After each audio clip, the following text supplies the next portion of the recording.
Hey everybody, it's Rockula, and welcome back to Rockula Retrospective. This is a review of Season 5, Episode 13 of The Walking Dead called... Forget. More specifically, we're going to talk about the A on Rick's hand.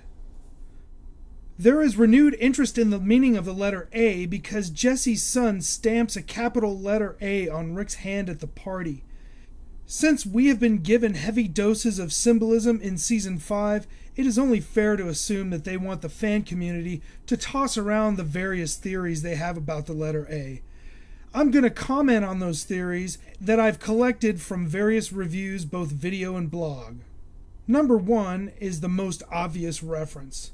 The first time we see the letter A featured in The Walking Dead was Episode 16 of Season 4, which was the season finale and appropriately titled A. Rick's group has a showdown with the termites. Our group gets herded through different parts of Terminus marked with the capital letter A until they finally end up at a railroad car also stamped with the letter A. When Gareth catches up to Rick's group at the church, they paint the letter A on it, signifying that the people inside were their food. Yes, on the surface it is a hand stamp by a kid wanting to signify that you're a member of Alexandria, and people keep talking about Easter egg references to past episodes, but I think it has more meaning than that. Remember that the termites shared a common philosophy saying, you're the butcher or you're the cattle.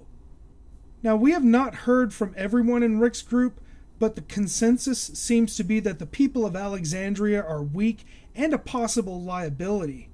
Rick makes a direct statement about the possibility of taking Alexandria by force, and this establishes the fact that he is starting to consider embracing the butcher or cattle ideology of the termites. So in my opinion, Rick is trying to figure out if he wants to take Alexandria by force. If he does, he will then exert his authority over the security of the compound.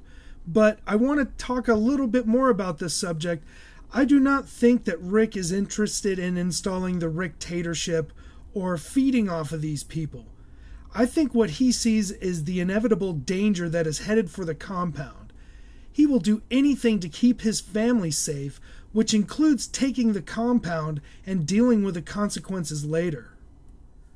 Now that's what most people are talking about right now, but there is a second theory regarding the letter A that I have seen floating around a couple of times, and it also pertains to Rick and his struggle with the butcher or cattle question. It may be fair to say that Rick planting a kiss on Jesse's cheek was a moment of weakness towards the first person that he has trusted outside of his own group. However, that understandable crush seems to be taking a dark turn when, at the end of the episode, Rick passes Jesse on the street.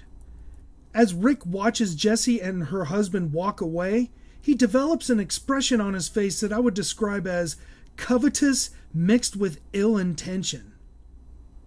Is that intention adultery? Because adultery also begins with A. Is the A also a reference to the book The Scarlet Letter, where a woman was forced to wear a letter A on her chest after committing adultery? The final clue is when Rick puts his hand on the gun while looking at Jessie and her husband.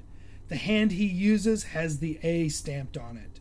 So having established all of the internal conflicts that Rick is going through, and the fact that he's kind of slipping a little bit, here's a question for everybody.